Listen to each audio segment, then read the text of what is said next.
The main focus on today is covering what we've seen are kind of the 5 commonalities in our experience that make a facility management software an overarching strategy of long-term success.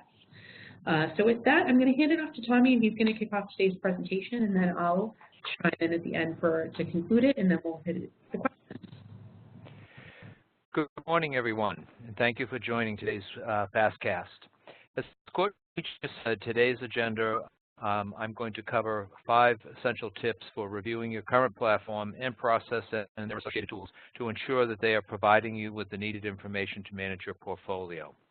I feel the topic is perfectly timed, as you should have started or will soon start your planning for 2018. When we get to the agenda topic, better decisions with better metrics, we will discuss and show examples of how to use those extracted data points for your 2018 planning. So first, 3 questions you need to ask yourself. Number 1, is your data together, delivered, and managed in one easy-to-use system? Number 2, are you able to take decisive action based on the insight you're getting from your data analysis? And thirdly, can your facility management system integrate directly with other software applications you rely on? So if you say no to any of these questions, it might be time for you to explore other options. FM can no longer rely on legacy systems and paper-based processes. And as I said, you can also take a look in the fact that 2018 is fastly approaching, and a lot of that data is going to be needed to plan for the upcoming year.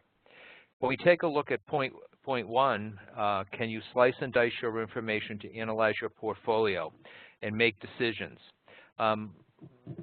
Probably one very important area you can look at is labor. In my experience, what I would do is take a look at my total labor hours, try to analyze those labor hours, and do those labor hours show what the percentage of overtime, non-productive hours are to productive hours, and some of that information helps me determine what my workforce loading should be in the upcoming year. Point number 2, when you take a look at some of the other information that's available, can you take a look at your equipment data, specifically corrective repair? If I take a look at my corrective repair, do I have a large number of repeat examples where equipment has failed a number of times over the years, and should I be using that information to determine what to do with that particular piece of equipment in the upcoming year? Point 3, we know that most FM platforms provide some form of financial support, but in today's world, most of the systems that either are used within a company's framework or as a provider, they need to integrate with a centralized system used for all financial reporting within that particular company. Next, in point 1, we need to invest in technology that's configurable and adaptable. You want to make sure that your system can be molded to your specific need. One example would be on-time work order completion. Although most basic design takes a look at on-time completion by a defined priority, in many cases that may not meet your need. We've seen many examples where a customer wants to see the on-time completion initially by a business unit. They may want to see it by a building, and then by a priority. And then some customers may focus on only your higher priorities. So one thing, again, is that you have to make sure that you're able to manipulate that data into what information provides to you in the best format to make your decisions going forward. Your system and its data need to be able to provide the information that you need to make decisive decisions going forward. Technology is not static. The points here are facility management technology should be able to be configured to fit your organization's unique properties, strategies, and pain points.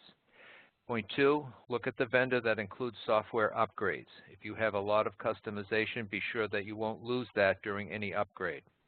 Choose a vendor or a partner that is forward-thinking, listen to a client's needs, and keeps up with the innovations happening in the industry. Certainly, if I go to point 2, I can tell you that in my career, which spanned approximately 45 years in the facility industry, I made that mistake once in not taking a look at the fine points of an agreement that I entered, and finding out later that every upgrade that I had to do was a cost add. I learned that very painfully after the end of our 3-year agreement, and one that I never wanted to do again. With the evolution of smart building technology, if you take a look at point 3, we need to make sure that with the constant changing world, you need to make sure that your system is adaptable to the future. Make sure that your partner is forward-looking and constantly looking to the future. I often refer to a title of a Bill Gates book that said, "The Road Ahead." And what you need to do is make sure that your partner has a road ahead. Point 2, look for an open solution.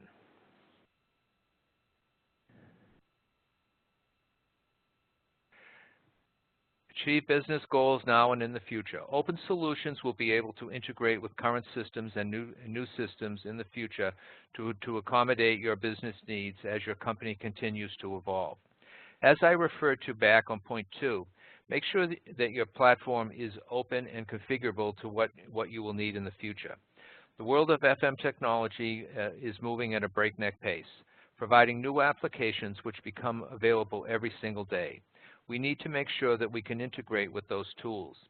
Some examples would be some of the smart building technology that we see that provide proactive alert to various functions within your portfolio that may need material replenishing.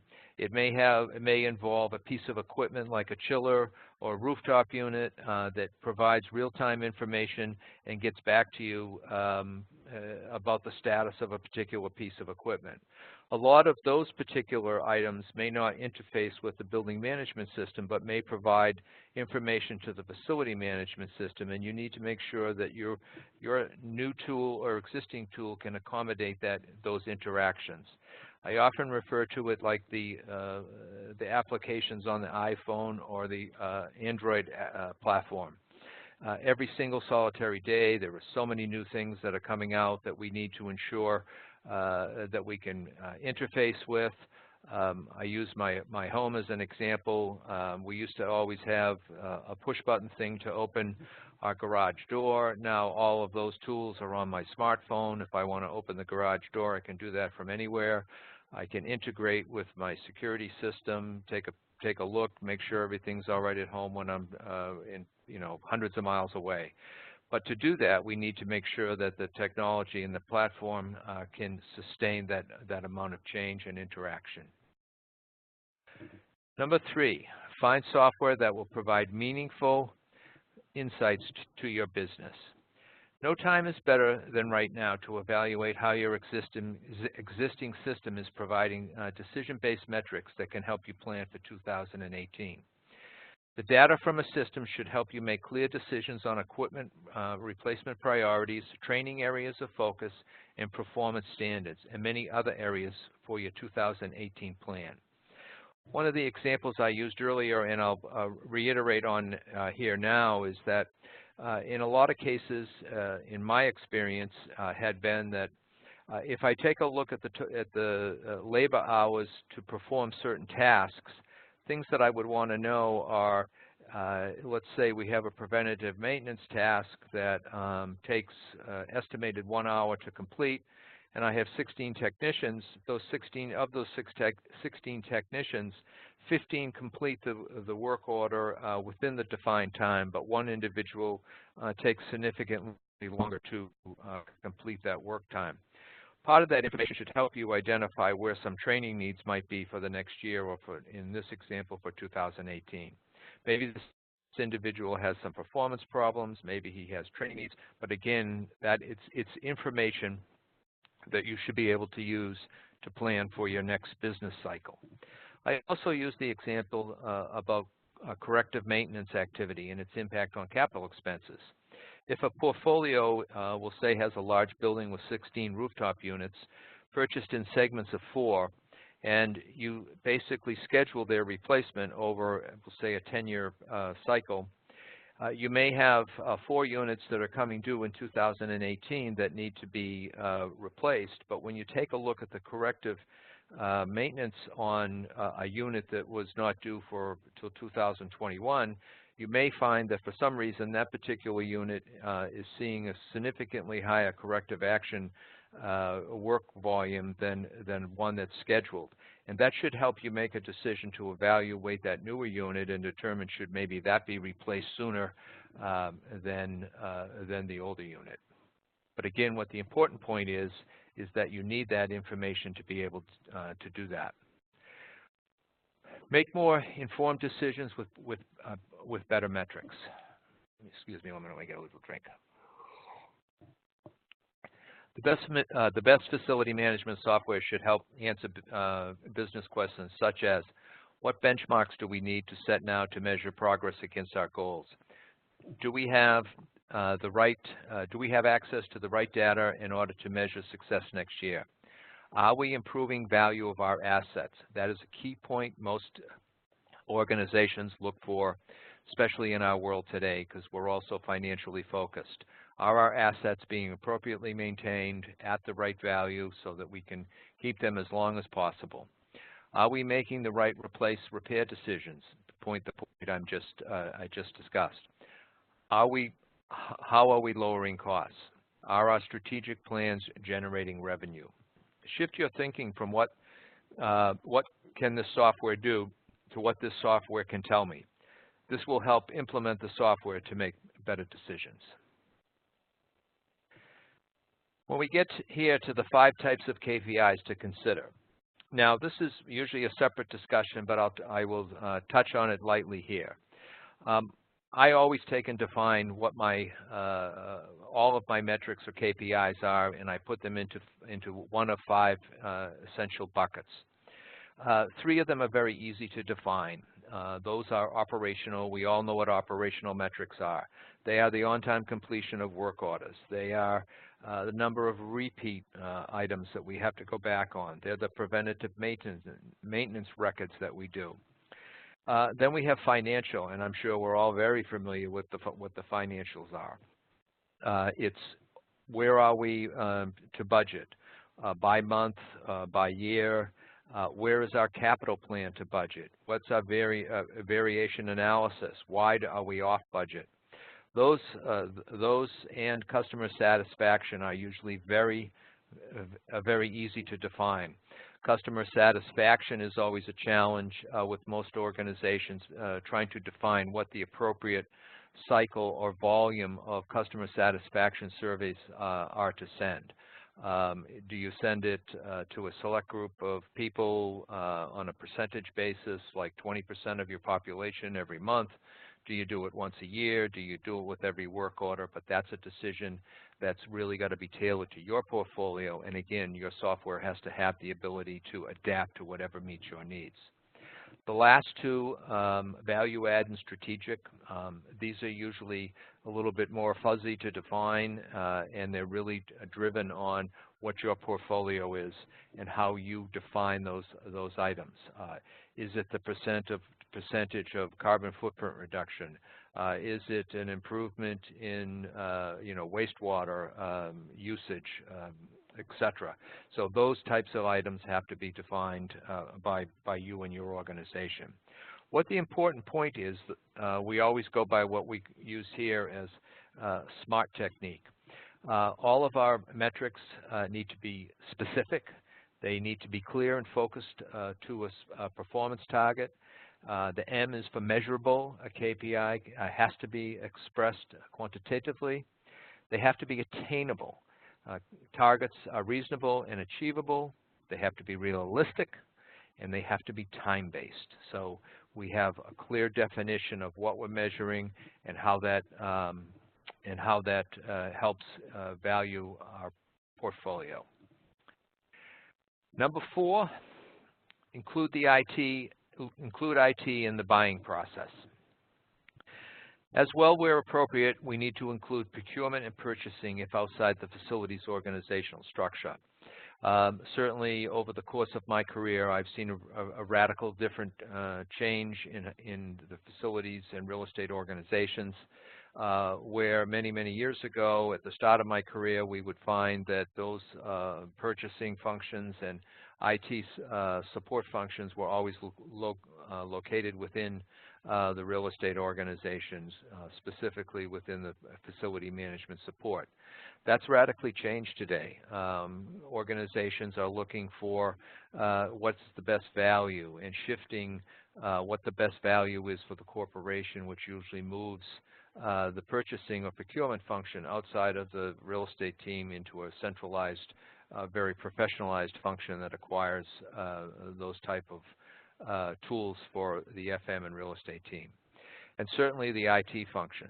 IT was a small support function many years ago, and as we see today, it's a very sophisticated team of people that are there to really protect our information. Security has become obviously one of the key support pieces that we need. Today, the IT team has become a key part of any software implementation process for any real estate organization in the facility management function. With most networks within a customer or internal organization, network security is paramount, ensuring any facility management software tool is compliant to the organization ensures success. As well, the organization's purchasing and procurement function needs to include to ensure transparency in the process of acquiring a tool. Today, the most important point that I leave you with on this here is that given the multiple stakeholders, the process of identifying the requirements up front from the multiple stakeholders, ensuring IT compliance, and negotiating the best value is a collaborative and critical process to your success.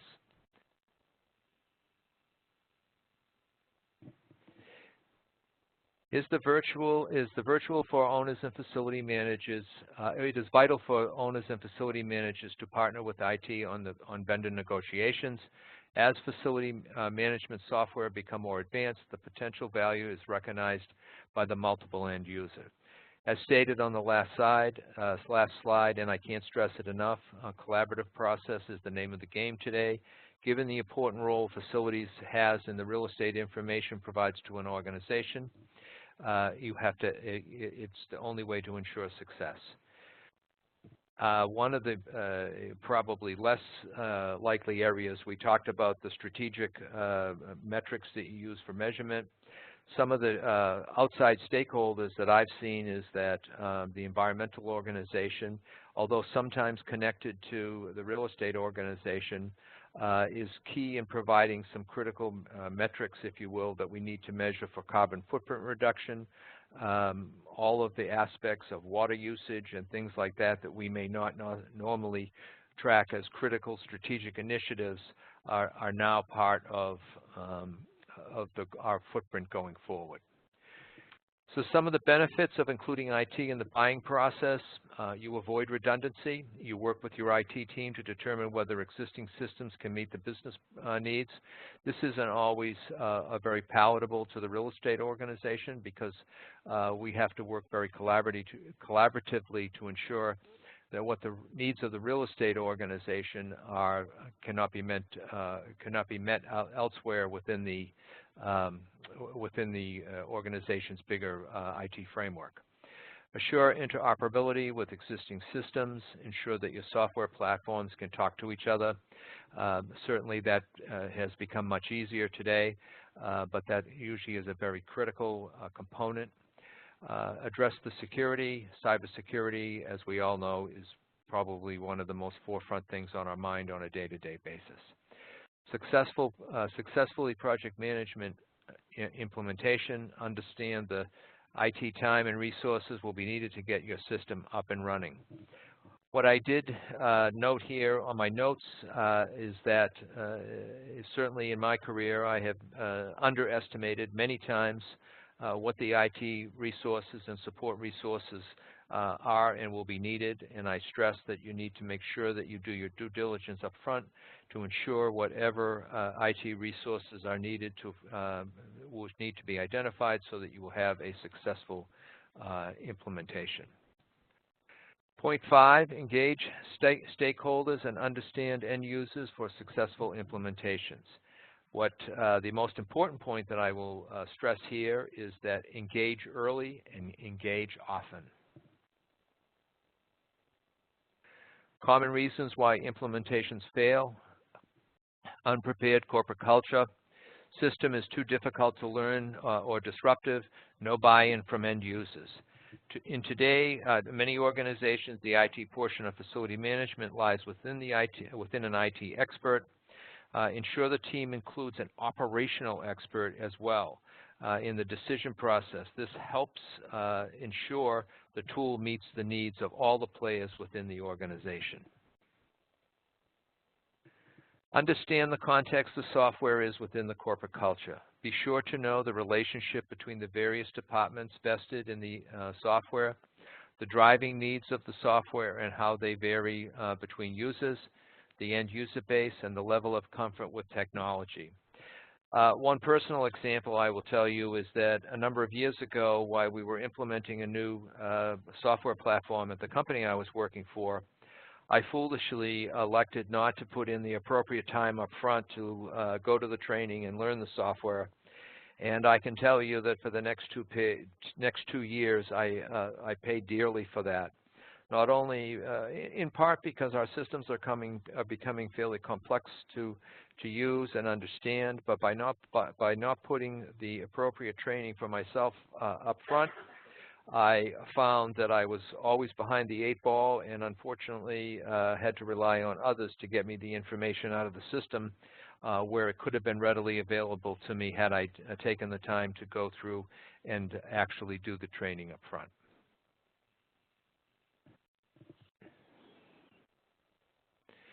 Tips for successful implementation. Define a clear deployment strategy and plan your rollout in phases. Look for quick wins upfront to maximize your resources. Ask your software vendor or partner for help to guide in the transition with an operational expert from the business. Prepare your data by getting it cleaned, organized, and ready for input into the new system. Lastly, a bonus tip: drive user adoption. Number 1, outline the benefits. Tommy, I can take that one for you. I think this is one that we had talked a little bit about before. I know one of the things that Tommy and I really talked about in preparation for this webinar is kind of how important user adoption really is to it. And we wanted to kind of dedicate its own section to it. These are kind of the 5 different things that we really value and stress in determining what is going to make a user implementation successful. So before you can start and show them anything, before you open an app or open a piece of software, make sure you can explain to them what's really in it for them. Why is this program going to matter? Why is it going to make their life better? Why is it going to make them more efficient? Whatever is really meaningful for each person. And that may very well differ for the people who are, technicians who are really responding to service calls versus the people maybe in the management office who are running reporting. But each person should have a really specific use case as to how it's going to make their life a little bit easier, hopefully. The second is really about creating the plans that will enable them to hopefully be fully trained. And I think you can't just expect people to gravitate towards what's new. You really kind of have to put the same amount of effort you put into a rollout plan as you did to really selecting and configuring the solution in the first place. And you need to really think through what's going to make them comfortable. For example, this may actually go beyond the software itself. So one of our clients recently made the switch from paper-based processes to wanting to do everything on mobile. Now, to do that, they're going to have to use tablets, or they decided to use a specific brand of tablets. And in thinking through their rollout plan, the person who was really in charge with it said, well, why don't we start with just the tablet itself?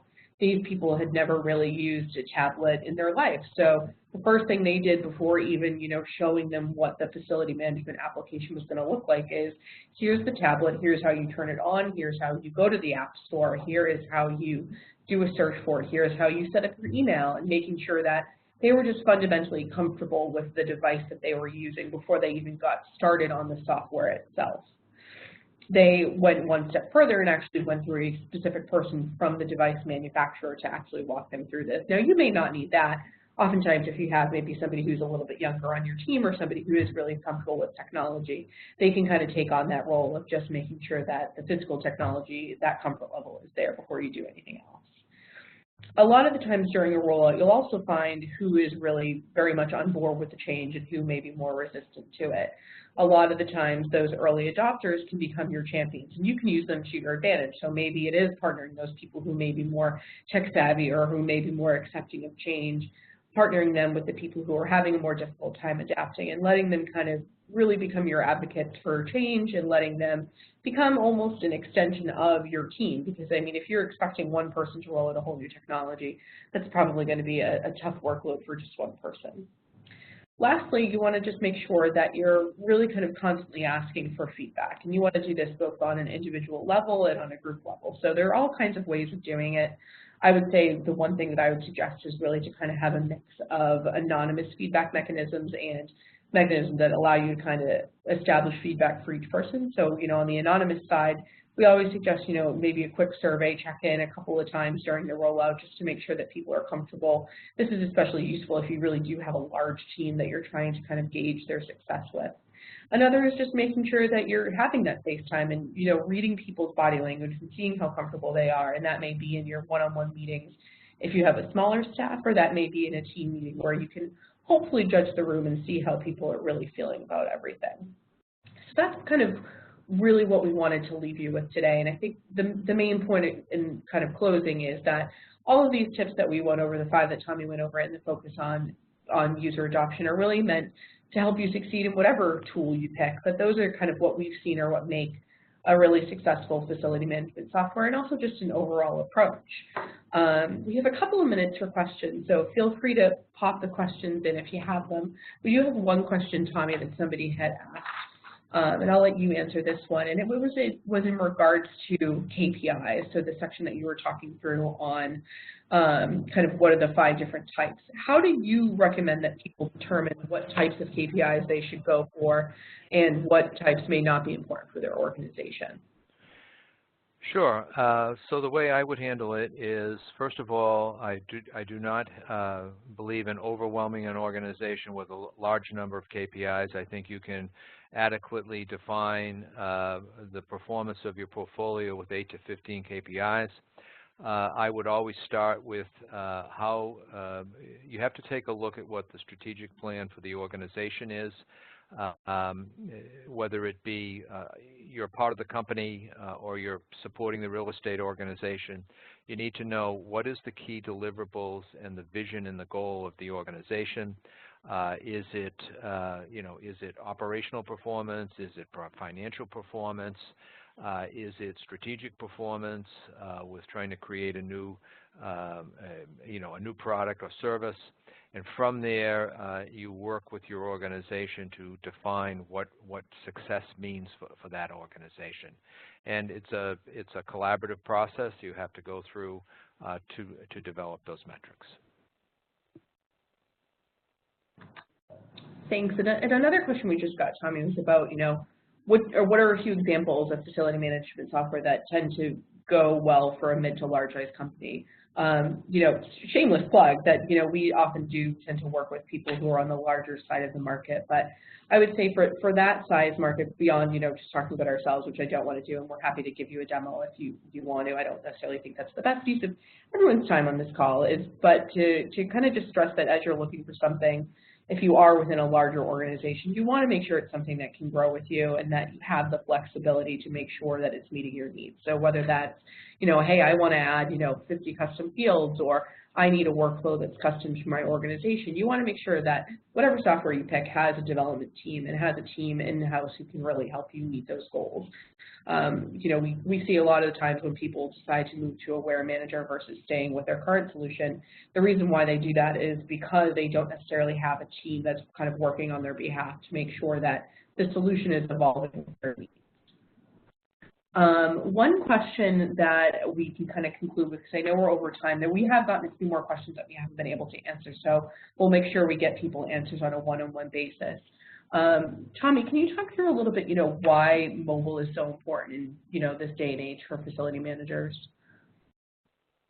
Sure. I'll use, I started to use part of the example a little while ago, but when you've had a long career like I have, you've seen all the technology changes that have taken place over the last 25 years. And certainly I can remember the time when the way we used to work is that I'd be out in the field as a manager, and I had to carry a pager. The central office would notify me that I had emergency, and via the pager I had to pull over and call in from a payphone to find out what the emergency was and go from there. We've seen the evolution of that to where we are today, and I kind of touched on it with my personal examples where, technology, my smartphone has become the most important thing that you have. It runs the house. It runs all of the applications that support an FM in most cases. We can manage our portfolio from the iPhone. Certainly, my last assignment, I could check, the ongoing performance of a piece of equipment. I could check my finances. Everything has become so mobile. We can work from anywhere. Mobile is probably is where the world is going, and it's certainly probably one of the key productivity enhancements that we've seen in the industry in the last certainly 10 years. And one last question just before we get off the line. So somebody asked a question about, do you make a decision to go with a proprietary system that you build yourself, or do you go with an integrated partner? My thought on this, and I'll let Tommy chime in as well before we close out, is to really go with a non-proprietary system. And from my perspective, it's really just because it allows you to constantly, hopefully, get the newest innovations on the market. So, for example, if you think an IT team internally is going to have the time to kind of constantly stay up to date with the technology that's changing within facility management and change your legacy system that's homegrown internally every time a new update happens, that's probably not going to be the case. But I don't know, Tommy, what's your thoughts on that? Well, I think again, I'll refer back to my career early on. One of the key assignments I had going back a little over 20 years ago was to, in fact, develop an in-house system for the company that I worked for. And you just can't afford to do that today. First of all, the facilities component is not considered, in most cases, the core business, function within an organization. And IT resources, like anything else, are usually slim these days, and most of the time gets focused on providing support to the core functions of an organization.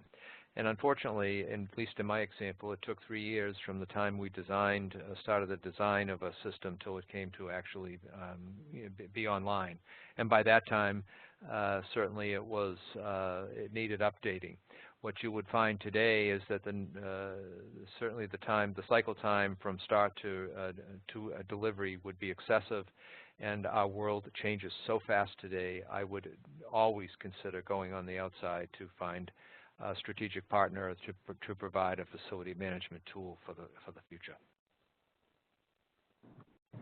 Thanks, Tommy. We did a couple other questions come in. A couple I just want to kind of gather some information for internally, and then we'll get back to you via email, probably by tomorrow the latest. But I want to thank you all for joining us today. We'll make sure that we send both the recording and just a copy of the PowerPoint slides. And if you have any questions, please feel free to reach out to Tommy or myself. But thank you for joining us today, and I hope you have a good rest of the day.